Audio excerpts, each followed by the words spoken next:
friends, welcome back to my YouTube channel. This is the 8th part of chapter wise multiple choice question series from physics.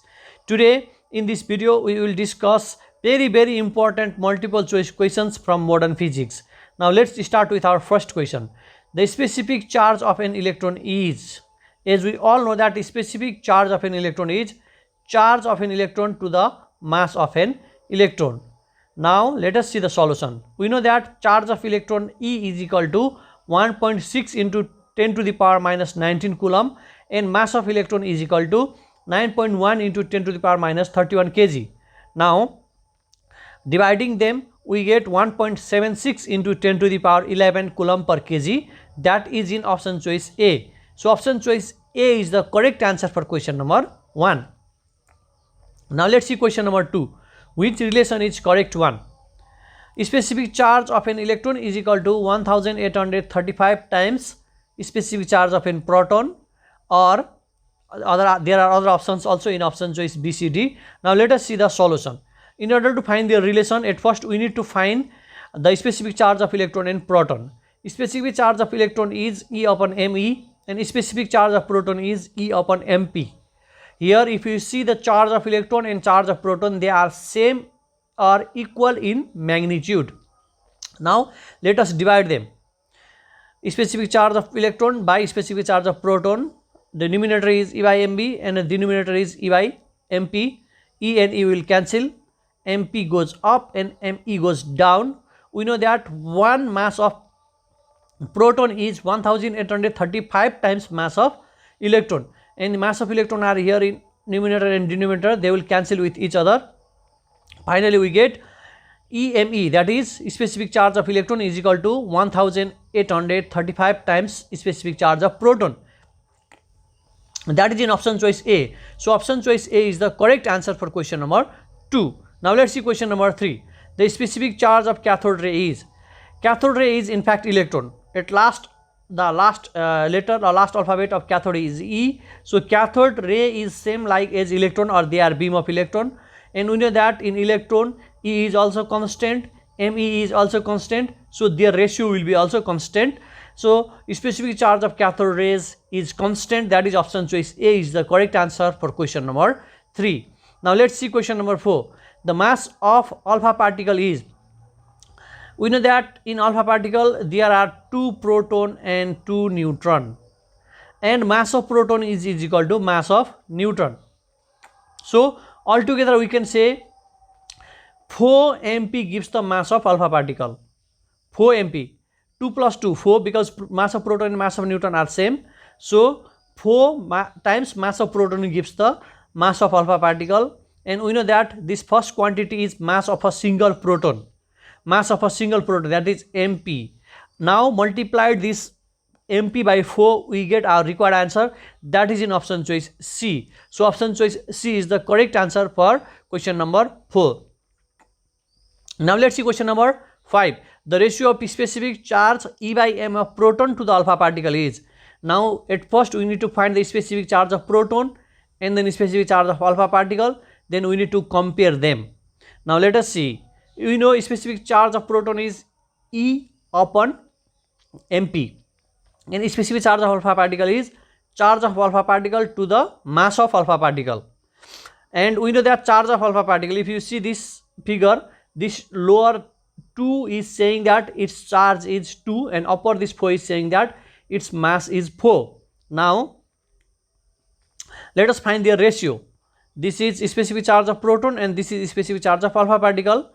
Numerator is EMP and denominator is twice E divided by 4 MP, because there are 2 protons. Neutrons are chargeless, and 2 proton means twice E. So E and E will cancel here, MP and MP will cancel here, and then this ratio will be the final answer for this will be 4 by 2. On cancelling this we get 2 by 1. 2 by 1 is the correct answer for this question, that is in option choice D. Now let's see question number 6. The phenomenon of photoelectric effect was explained by. The phenomenon of photoelectric effect was explained by Einstein. In 1921 Einstein got Nobel Prize because of his contribution in photoelectric effect. Now let us see question number 7. In photoelectric effect, the photoelectric effect itself says that photo means light. Light is giving electricity. In photoelectric effect, what happens? Light comes from certain source and it gives some electron from the metal, and this phenomenon is called photoelectric effect. It means light is coming, light is striking on a medium and it is giving electron. That is option choice B. Light energy is converted into electrical energy. Option choice B. Light energy is converted into electrical energy. Now let us see question number 8. If an electron is accelerated through a potential difference B, then speed of electron will be. We know that when electron is accelerated, its kinetic energy is half mv square, and the corresponding energy with potential difference B will be E into V. E into V. So they should balance with each other. By solving this relation, we get the velocity or speed of electron as root under twice E capital V by M. This capital V is the voltage or potential difference, small v is the velocity, M is the mass, and E is the charge of electron. And our answer will be option choice A. Now let's see question number 9. The penetrating power is highest for. The penetrating power is highest for gamma rays in this question. If you see here, alpha particle, their mass is 4 times mass of proton, so it is heavy. If mass is more, then it cannot pass through the sheet. If mass is more, then it is blocked by the thin sheet, so alpha particle cannot penetrate. Alpha particle has least penetrating power among these. And beta are electrons. Electron can pass through this thin sheet, but it is blocked by this a little bit thick, that is aluminum sheet. But gamma rays are chargeless, massless. Their mass is very, very small or negligible, so they pass through this big lead sheet as well. So if they pass through this big sheet, means their penetrating power is highest. Cathode rays are simply electron. They are just like beta particle, they are electron, so they just pass through aluminum foil or aluminum sheet only. So penetrating power is highest. Among these, penetrating power is highest for gamma rays. Gamma rays, option choice C is the correct answer for question number 9. Now let's see question number 10. Motion of electron in a uniform magnetic field perpendicular to the direction of motion is. If electrons enter in a magnetic field, then it can form circular or straight line or the spherical path, spiral path. But if electron enters in a electric field, it always forms parabolic path. In this case, electron is entering in a uniform field perpendicular to the direction of motion. It means that if electron enters perpendicular to the direction of motion, its path will be circular. If electron enters by making 0 degree or 100 degree with magnetic field, then its path will be straight line. And if electron enters at any angle, then it will give us spiral path. This is spiral. So if electron enters in a magnetic field, we can have 3 cases. Option choice B, if angle is 0 degree or 180 degree. Option choice C, if it is perpendicular, if it is making 90 degree. Or option choice D, at any angle, if it strikes at any angle other than 90 and 0 degree, the path will be spiral. So option choice C is the correct answer in question number 10. Now let's see question number 11. The energy of photon is. We know that energy is electromagnetic. Photon is electromagnetic wave, and for the wave we have energy is equal to hf. And if we can convert f in this quantity as well, hc by lambda, that is option choice A and C. Option choice A and B both are correct. hf and hc by lambda both are correct expression, but we cannot write option choice C. So option choice A and B both are correct, that is option choice D is the correct answer for question number 11. Now let's see question number 12. The threshold frequency of potassium is 3 into 10 to the power 14 Hz, then work function is. If light rays or photon or any wave strikes in a metal surface, then the electrons are emitted from this surface. The minimum frequency required to emit electron from this metal surface is called threshold frequency, that is f naught.